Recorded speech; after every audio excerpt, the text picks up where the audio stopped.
What's up, y'all? If you like our content and want to support the channel, please consider signing up for our Patreon. For just $2.99 a month, you will help us create more content, enhance production quality, and engage with only the best history experts. Join us in preserving and celebrating the rich tapestry of American history. Your contribution makes a significant difference. Link is in the description. Enjoy the episode.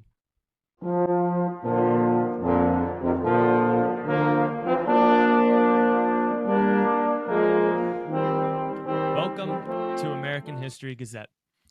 I'm Jake Suggs, and today we are joined by Lynne Marx.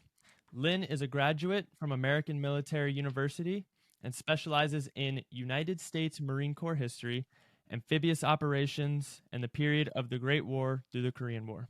Lynne, thank you for joining us. Thank you. Your article, Major Pete Ellis's Amphibious Operational Theory and the Marine Corps, was fascinating to me because, in my opinion, Ellis really is the father of the modern day Marine Corps because he was so instrumental in creating the doctrine that shaped how the Marines conducted their operations in World War II, especially, and still do today. But before we get into his work on amphibious operations, who was Pete Ellis? Major Pete Ellis is a guy who started out as a Marine and worked his way all the way up to officer type of thing, Mustang-like. And he was graduated high school. He went to the Naval War College. He was very intellectual and, able to look at stuff and see things differently. So he was this, just amazing visionary, is what he was. He was a visionary. That's a good way to describe him. His actual name was Earl Hancock Ellis, and he went by Pete. And he spent a lot of time in the Pacific before World War I even.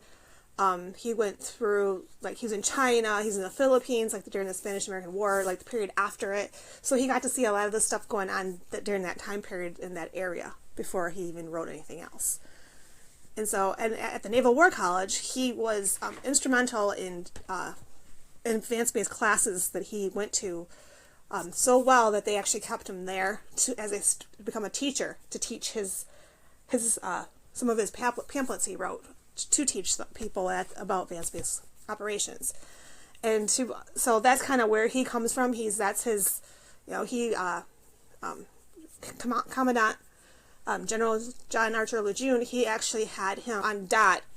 He basically put him in the intelligence section of it, and that's where advanced-based operations and all that started, kind of in that time period. Yeah, Ellis really was a genius. He was very intellectual, and at an early age got to travel the world and develop this global perspective, this open mind. And at the outbreak of World War I, and when U.S. got involved, he was sent over to Europe and kind of took on a mentor in Lejeune. Can you describe to me what kind of happened with Ellis in World War I and what was his role over there? Well, he had a couple different roles. First of all, he was over there as a liaison, so he went over there to kind of see what was going on with the Marines as part of the Army and just what was going on type of thing to report back. And so he did that. And then he ended up being part of, during that time period, he met Lejeune. And that's kind of where the relationship really started, their friendship that was the mentor, a special mentor relationship they had. And through that, he also did some planning for some of the operations in World War I that happened. And so he was kind of like a planner. Even at that stage of his career, he was planning. And that's why Lejeune actually tapped him for his division of operations and training in the intelligence section. And Lejeune at that point was the guy who, it's kind of like these two intertwined so much in their different aspects or whatever. And so he went to the Battle of Belleau Wood, and he saw how the Marines weren't prepared necessarily for battle like they should be. They were trained, but the type of battle they were at was not what was best for that situation. And so these Marines overcame phenomenal odds in that battle to actually come in and win the battle. And so it was kind of where that kind of comes from all through World War One. They worked together and type of thing, and so it kind of developed a relationship during that time period, and they came back. And then it leads us to the interwar period, which is very critical in all this aspect. While he was in Europe during World War One, you kind of touched on it. He saw a lot of room for improvement with the Marines, and at that time, amphibious operations were considered very deadly and nearly impossible. But Ellis disagreed with that. And like you said, he was planner. So he started to incorporate some of these amphibious operations and saw some success early on because he was so intelligent and he was such a military genius. So what kind of amphibious operations was he implementing during World War One? Well, World War One, it wasn't really, they weren't being really amphibious at that point, because World War One is when it kind of went to a dead end after the Battle of the Gallipoli. That battle was the battle that made everyone go, wait a minute, we can't do this. Modern technology, it makes it too deadly to even try amphibious operations. So at that time period, they weren't really doing the amphibious operations necessary because everybody was kind of thinking this doesn't work. So the interwar years is when it really took off, so to speak. That's when he developed it more. That's when the planning and all that goes in. So before World War One, yeah, he was doing teaching and in that interwar period and all that, he's teaching and everything. And so he was developing these ideas. He has articles that are written that in the Marine Corps Gazette that you can actually sit and read about some of his beliefs or whatever. And so his experience, like with liaison officers, he saw how in World War One that there were so many of them in certain spots, and they had no idea what's going on, and they'd pass each other. So a direction might happen, a command might happen before they actually got the information. They might already know about it, and so it was just kind of a miscommunication going on really badly because people didn't know what was going on, even though they had these liaison officers. So they were just, in his opinion, there were too many. There were people that weren't willing to, they would sit down and maybe visit with somebody or whatever and didn't have the let's do this right away. Let's do this later or whatever. And so sometimes they would find out about information way later than they needed to, and sometimes someone else would come in and tell them what the information was before they got there. And so that totally shaped his opinion about liaison officers in the sense that he didn't think they were needed to the degree that some people thought they did. He would need them in his advanced base operations, but he didn't want them to be, he wanted it to be something that was cooperative more so. Liaison officers were definitely one of the things he noticed that needed a lot of improvement. He noticed a huge delta in, effective communication, and that was one of the things he focused on in his articles. But World War One comes to a conclusion, and he still is in this intelligence role. And meanwhile, I'd like to start getting into the next stage here. Japan comes out of the Treaty of Versailles in a very beneficial state. They kind of have free reign over the Pacific, and that worries Ellis. Ellis and a few other intelligence officers, they kind of notice that there's something fishy going on. They're a little bit worried that Japan is able to have that much control over the Pacific, and they're worried that they're going to begin to reinforce and fortify and build up their military and their empire. So what was Ellis's concern there? I think Alice was concerned that we didn't have the capabilities necessary to fight this war, so to speak, because we didn't have the bases and we didn't have the proper technique to do it in the whole 9 yards. We needed to develop all this. And at the same time that he's concerned about this, we have to look at the fact that the Marine Corps was kind of going through a transition period itself, because as you said, that there's that symbiotic relationship between the Navy and the Marines. Well, it was not always very conducive to each other. So during the period after World War One, the Marines were kind of like in a period of not knowing what their role necessary was. And so Ellis came out of this with advanced base operations stuff, and Lejeune took what he did because he knew it was how important it was, and they kind of, like you said, created the modern day Marine Corps. I mean, it was like his philosophies, his ideas, and Lejeune's like, yes, this is good, let's move this on. And so Lejeune would do whatever he could to do it. And the sad thing is, Ellis never really got to see how effective his ideas were, because he died. To this day, we don't really know what happened. We just know that he died in a weird, way.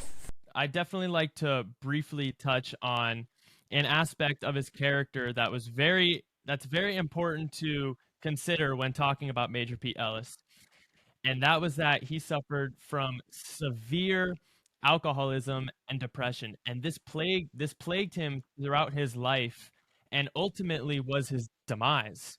Can you touch briefly on how bad his alcoholism was? He would end up in the hospital several times for a while, because he would get so sick. And at that time, they didn't call it that. They had a different name for it, of course.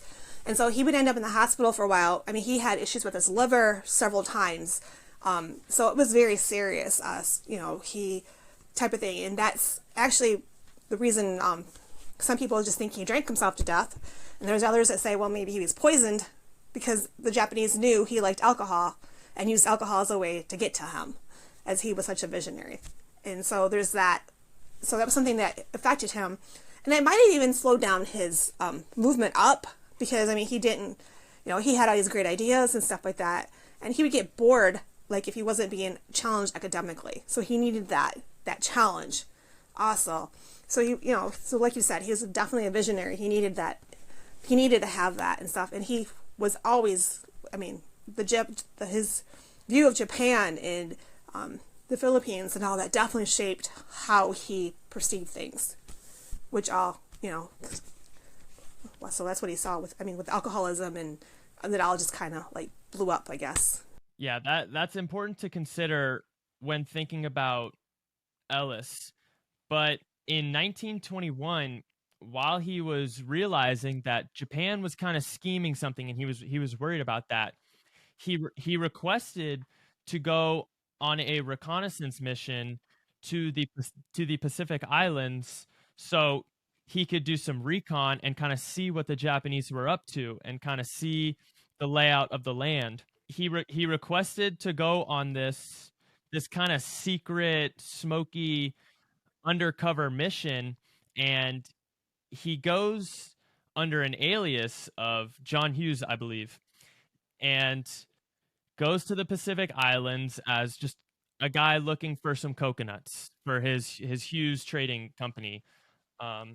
Can you explain what exactly his mission was in those Pacific Islands? He was basically looking to see what the Japanese had built and stuff like that for advanced bases. He was looking to see what they had, what their capabilities were, and all that stuff. He was trying to help the U.S. be prepared for potential war with Japan. And that's what his whole mission was. There is, at this time, I have not found anything saying that this was officially sanctioned. It was off the books mission. And Lejeune definitely knew about it and the whole 9 yards. So he went these places, like you said, to look and see what was going on with the Japanese. And I think the Japanese, they knew it. They knew what he was doing to a degree, because he wasn't necessarily being the most, again, the alcohol right there was a factor, I think, because he was more boisterous than he probably should have been, instead of being quiet about it. Like, he would tell people what he was doing, and, not necessarily the spying part, but, it was what he was there for and type of thing. Yeah, he goes under this super secretive mission, and because he suffers such severe alcoholism, he's in the hospitals boasting about how he's on this secret mission. He's telling people about it in these delirious spells. And the Japanese catch on. They're like, this guy's sketchy. I don't like him here. He's looking into our stuff. He's dangerous. So they start tailing him and following him and kind of restricting his access to certain locations and whatnot. But it's in the Pacific Islands that he writes and publishes his operation plan, 712 advanced base operations in Micronesia. And this is his amphibious operations theory. So what exactly did Operation Plan 712 say? Well, first of all, he went and did his exploration, and then he came back and he ended up writing this. So he's back here in the U.S. and he wrote this. And so what it was, first of all, he had the War Plan Orange aspect in it for the Marine Corps. That's one section of it. But the actual advanced base operations in Micronesia is this wonderful, brilliant plan where he sets out how to seize advanced bases. And so through this plan, he actually talks about the different islands. So he talks about how there's volcanic islands. What are the benefits of volcanic islands? What are their concerns? Same with coral islands. What's the difference here? What's there? So he laid all that out. He would lay out what was needed. He talked about the relationship between the Navy and the Marines and how they need to work together on this, how this would happen. And so all that together kind of forced in, so he wrote all this together. And then he also wrote down things like how many, he was very specific, like how many searchlights they might need, how much this, how much that. He also emphasized that they needed to have the littlest amount of stuff they can have. And so, for example, he'd say, you need to carry only what's necessary to carry. And later on, for example, in the Battle of Tarawa, the guys there would say, yes, we only need this. All this other stuff we don't need. Let's get rid of it all. And so, again, his vision was there, what he did. And actually, except for Tarawa, the plan was pretty much followed in the Pacific Theater. Tarawa was not necessarily mentioned in his document, but it is, his ideas. And so it was all there. So during this time period, he literally, like I said, if you actually read it, it's so cool. It was fun to dig into and see. He talks about liaison officers, and he talks about how it should be one Navy guy, one Marine guy. He talked about what shoot the people on the beach. Okay, we need to have someone on the beach can control stuff coming in and out. We need to have our boats moving in waves. We need to have this. We need to have that. And so he's very specific. If you ever get a chance to read it, I would highly recommend it. It has so much information, and it's kind of hard to tell you it all. So he had all that in there. And he also talked about the advantages of doing advanced space operations versus the disadvantages. So he was basically put it all in the line. This is how we should do it. This is how not to do it. And it was all there for them to see. His advanced base operations in Micronesia was a comprehensive, very detailed amphibious operations 101. But one of the very important aspects of amphibious operations is flexibility and mobility. And I'd like to touch on that point briefly. How important is flexibility and mobility to amphibious operations? It is essential. It's critical. Without having flexibility, you're not going to be able to do certain things. You might come in and find out, for example, the Battle of Tarawa, they came in, they did not know the water level they thought would be high enough. So the guys had to figure out a way to get in there. And so they figured out a way to get there. They climbed in. And even within the battle, there was things that the guys had to do that was not written out or planned out. They had to think on their feet. Mike Ryan, I believe his name was, he got a small group of Marines that were separated from the rest of the Marines, and he actually led a group, and they were the first ones to use flamethrowers in canyons and working together as a unit. And so through that flexibility, they were able to do that. And so that's just so important. They have that flexibility and the mobility to be able to change up. Sometimes a beach won't be what you want it to be, so you might have to move somewhere else or whatever. So you need to be able to be mobile. You need to be moving fast. You need to move in quick. Basically, there's been two amphibious operation types in World War One. No, not World War One. Sorry, World War Two. The first type, I'm going to call it storm landing, and it's a term coined by Alexander, and it talks about how it's a long distance marine amphibious operation from a a big carrier ship, and they have to come in a long distance. They have to have everything on them, be prepared. It's the whole gamut. Unlike a place like Guadalcanal, which there was not that exist. The key word there is resistance. The resistance at Guadalcanal, they just kind of came in, and came in quietly, and so it's still amphibious landing, but it's not the one that they're kind of like coming in hard and hitting, and you're needing to adapt really quick. That was a slower process, just because they didn't have that resistance. They were expecting it, but it didn't have it. And so, like D-Day, for example, Operation Normandy, they didn't have as far to go. It was a shorter landing. And so that all, like I said, they're all amphibious landings, but they're just kind of different aspects of them. I mean, anytime you come in from the shore, they call it amphibious landing. Yes, flexibility and mobility is essential because, as you can imagine, storming beaches isn't necessarily the most predictable business. Are you going to be under fire?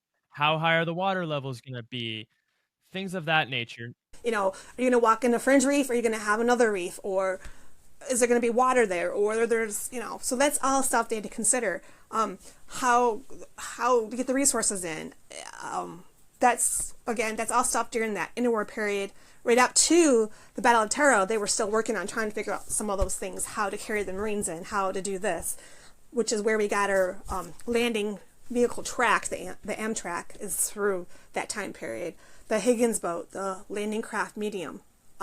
Again, it all came during that time period where they were looking for stuff to use to carry the Marines in with a boat so they could land on the ground if they need to, or come through a long ways. Like the Amtraks were great for going over through the water to the beach, if they can make it. That's the key, type of thing. So each storm landing was a learning lesson, basically, from the Marines that they kept building on. And again, it all goes back to Ellis's work at the beginning with advanced base operations. Yeah, there's too many factors to consider without hurting your brain when it comes to amphibious operations.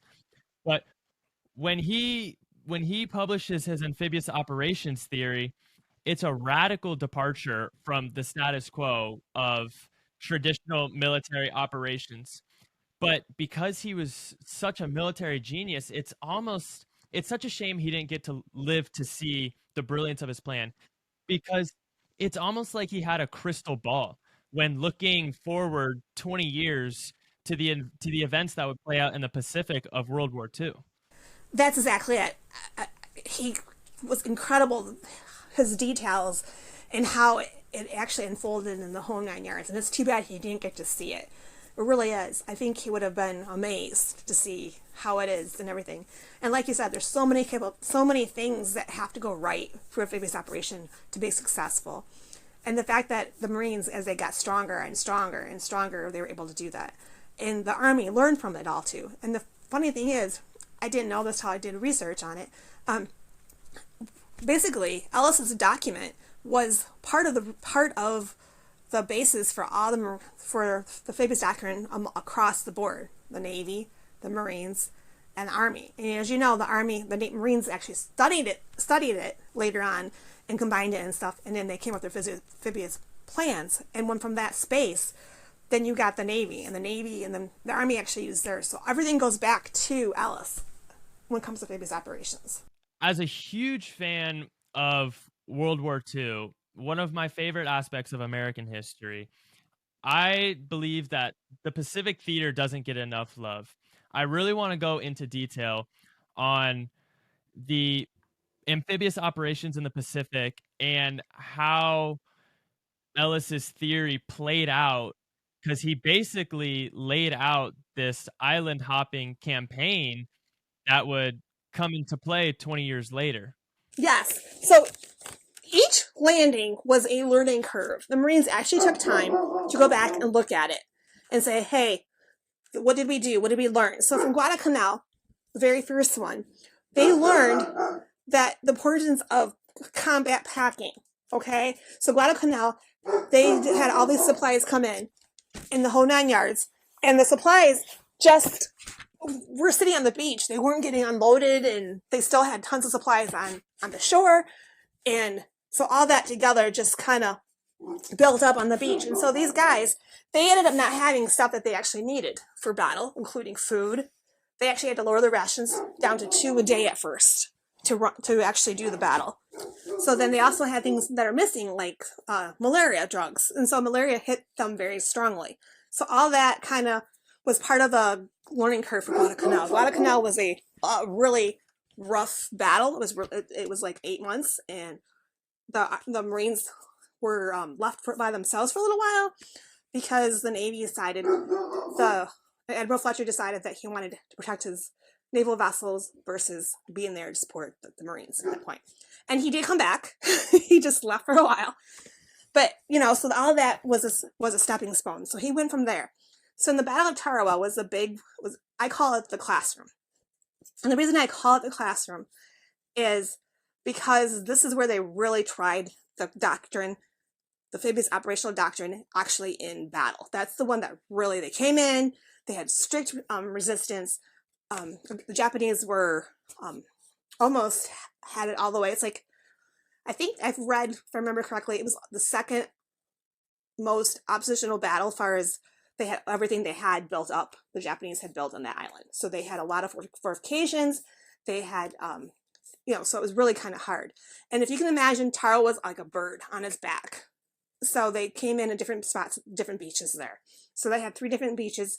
They had 3 different ways, some of the Marine, it was a high attrition rate for the Marines as they come in, the whole 9 yards. And so when they were done with this battle, which they did in 72 hours, that's so impressive, 72 hours, when you think about it.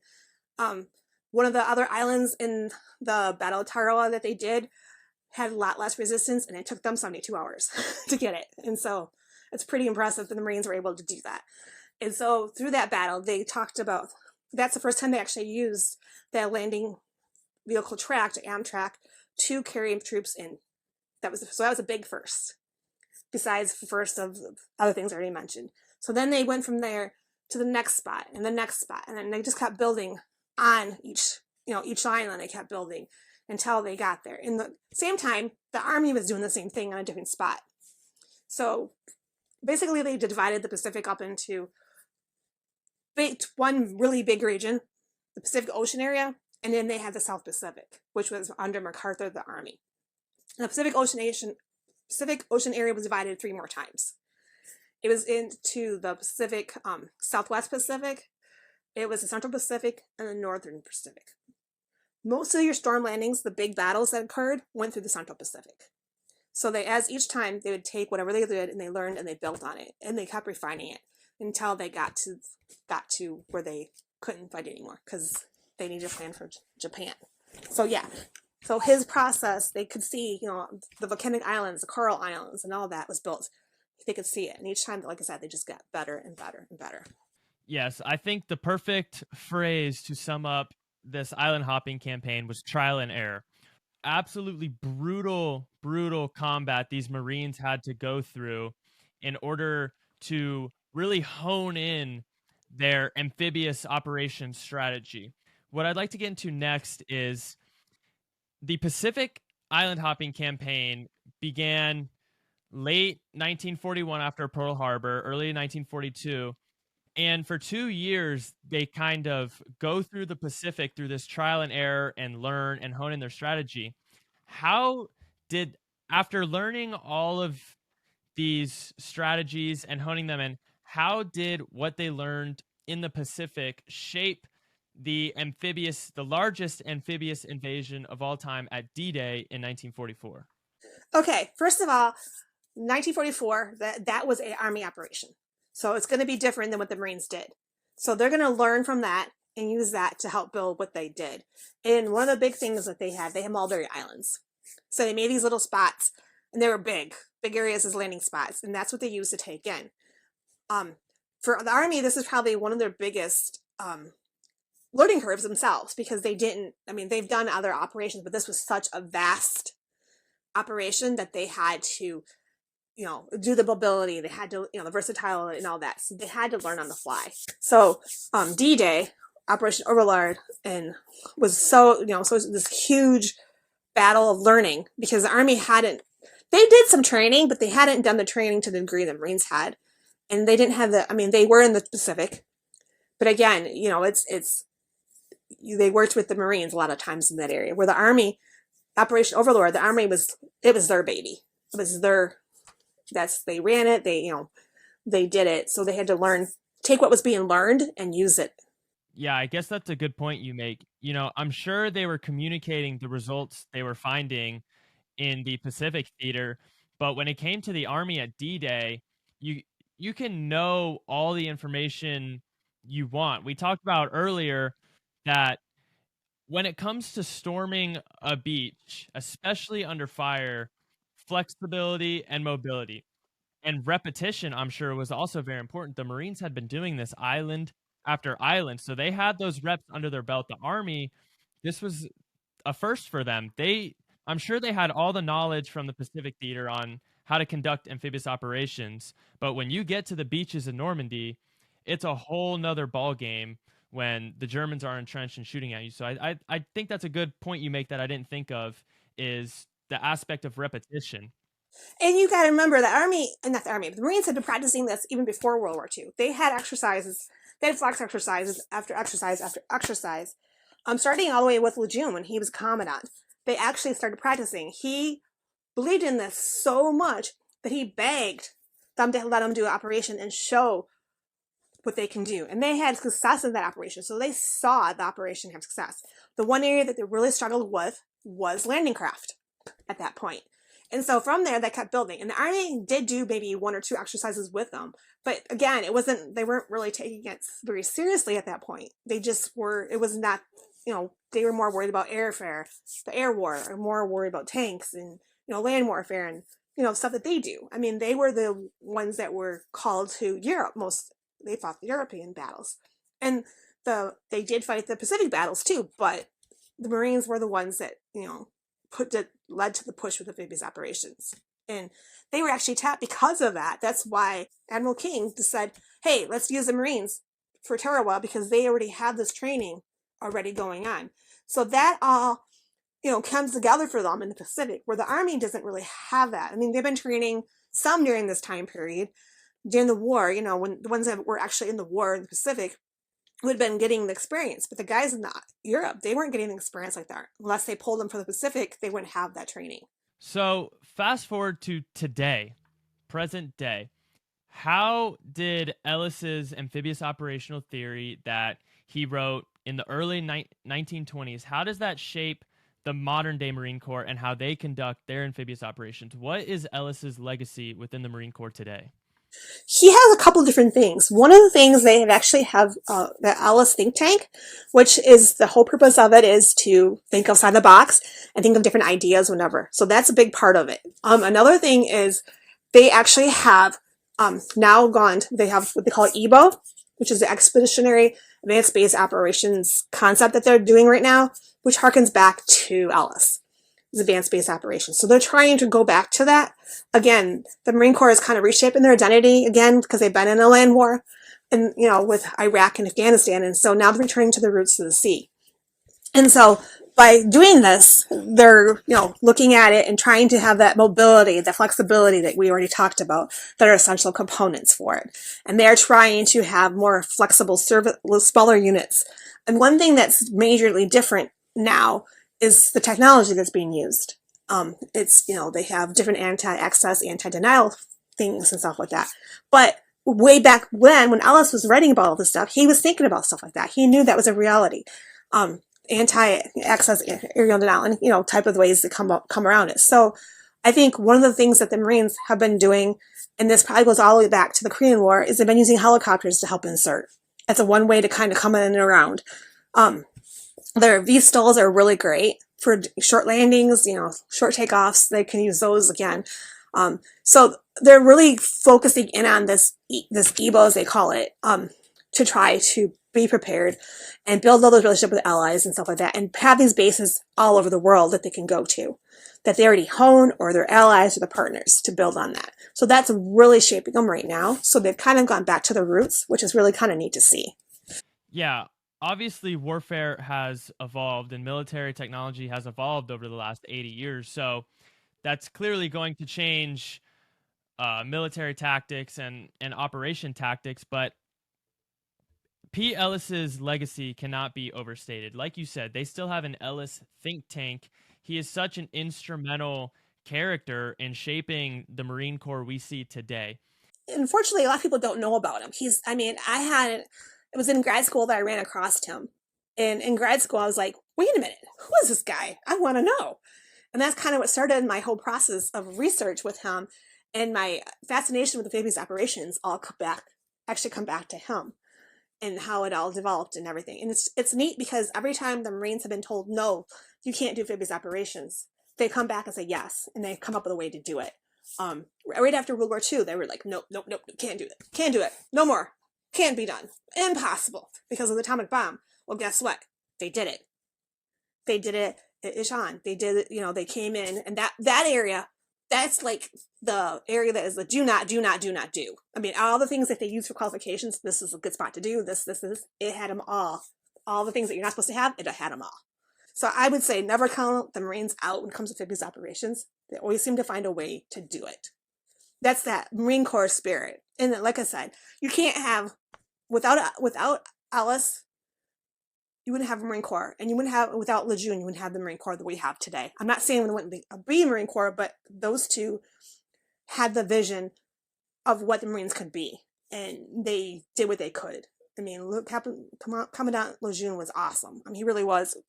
He's the reason why there's such an importance of education in the Marine Corps.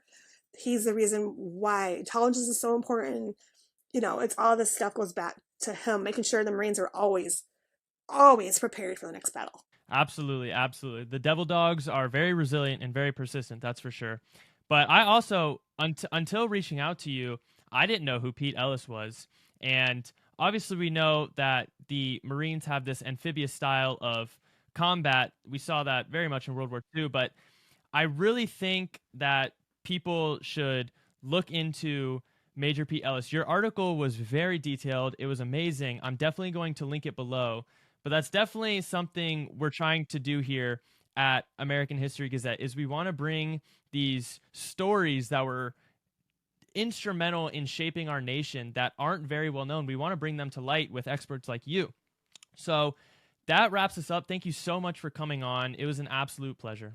I had a blast. Thank you so much. I love talking about amphibious operations and the camp.